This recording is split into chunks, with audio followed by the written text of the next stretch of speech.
The Pig Adventure of Billy the Cavalier and his friends.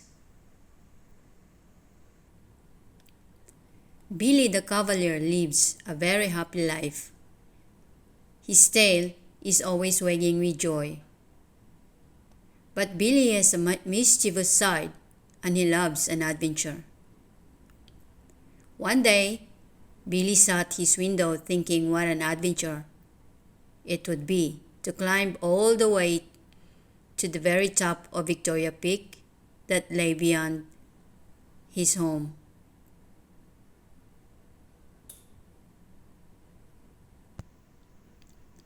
It looked like a very long way to the top, but how hard could it be? Billy thought. He decided he would find out. Billy set off on his adventure, his little tail wagging. Who might he meet and what might he see? It was not long before something caught his eyes. Something so blue and beautiful. Billy was excited and began to take a chase. Ni hao, little dog. But why are you chasing me? Asked the butterfly, once Billy had caught up. Billy was so happy to meet a new friend. Hello, I am Billy, the Cavalier. What does ni hao means? Well, Billy, I am Bila, a Chinese peacock butterfly. And ni hao means hello in Mandarin. Ni hao, Bella. I am going to climb to the very top of the peak.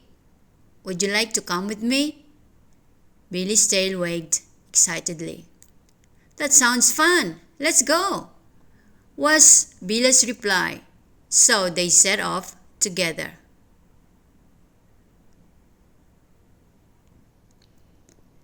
They hadn't gone far before they came across a dangerous-looking creature in the shadows. Billy was frightened and stopped in his tracks. Mingalaba, little dog, where are you going? Billy replied nervously. My friend and I are climbing to the top of the peak. What does Mingalaba means? I am Ponti, a wise old Burmese python, and Mingalaba is hello in my language. I have lived on the peak for many years. Shall I show you the way?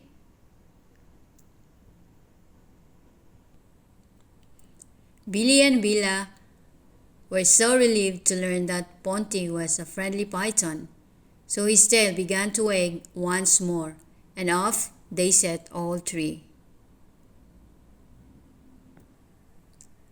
Suddenly, out of a covered-nosed tree emerged an enormous wild boar.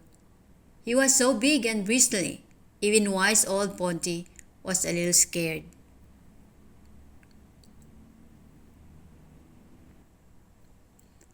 But the boar looked sad and sat down on his haunches, saying, Hello, Apakabara. Hello, Apakabar. Hello, what is your name? Billy asked. I am Bertie, a wild boar from Indonesia. I am so very lonely up here on the peak. Please, may I join your gang? Realizing he was a friendly boar, the group said with relief and replied all together, Why, yes, please join us.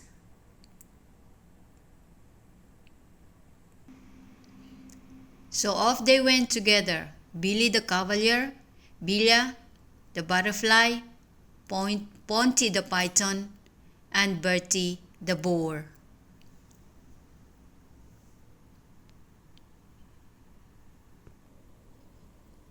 They were making good progress up the peak, but then Billy stepped on something so sharp. Ouch! Yelped Billy.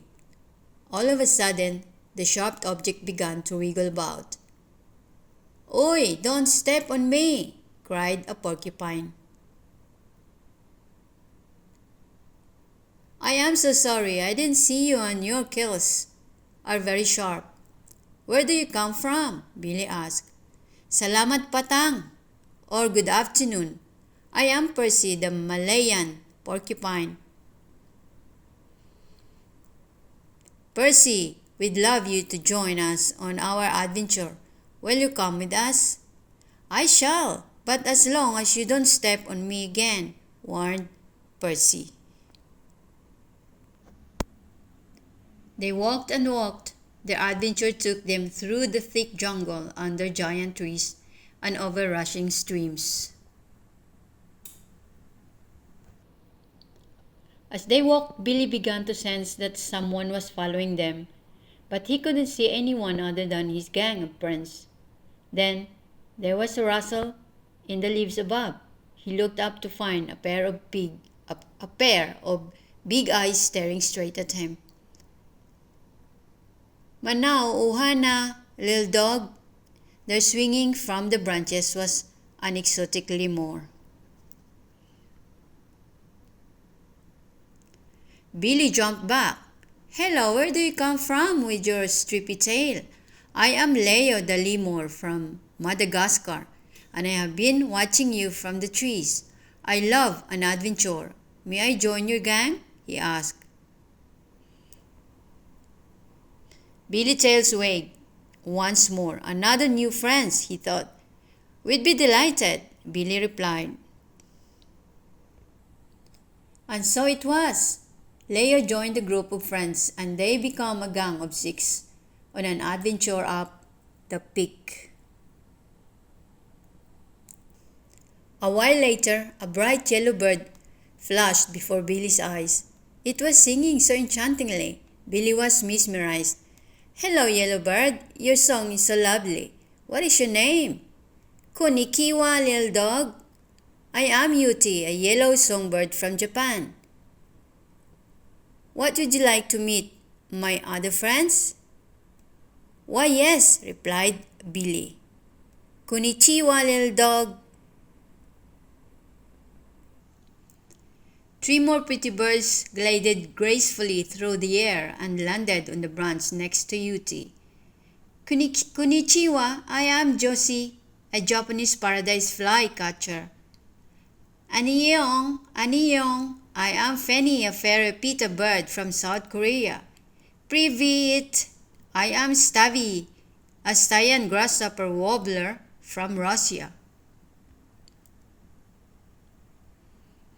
"Hello to you all," Billy cried. "We are so happy to meet you. Will you fly with us to the top of the peak? We so enjoy hearing your bird song.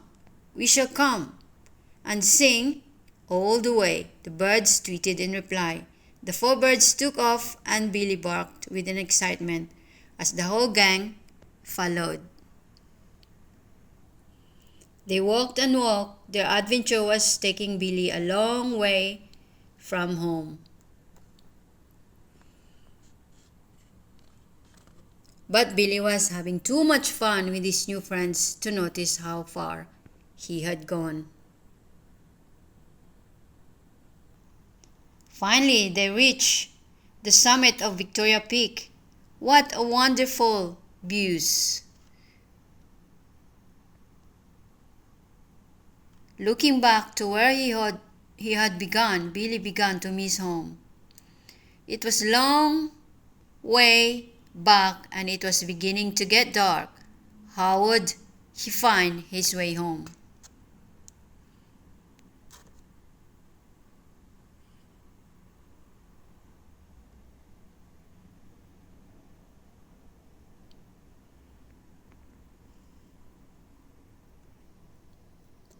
Suddenly there was a loud rumbling noise. "Choo-choo! Choo-choo! A tram on a mountain?" Billy asked. "Well, of course," explained Ponty. "This tram has been here for many, many years. It can take us all the way back down the peak." Billy was hopeful that he might be able to get back home before nightfall. The tram doors opened, and out stepped the tram driver, who was a Thai monkey.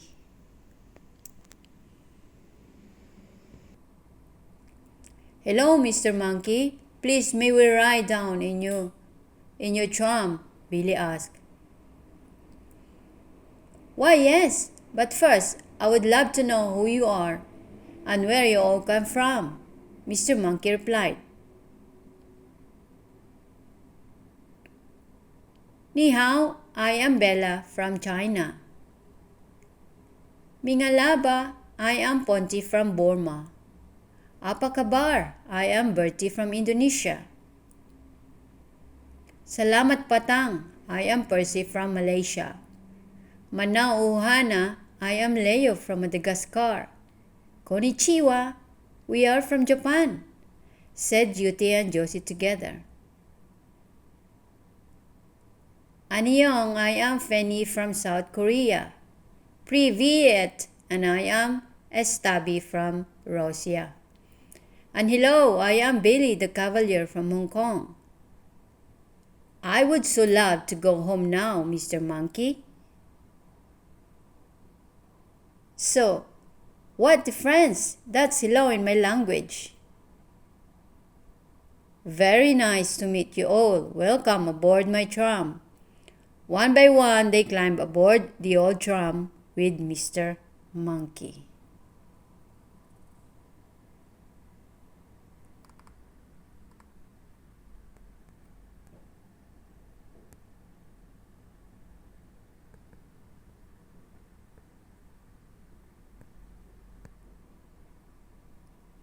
Billy's adventure had come to a close.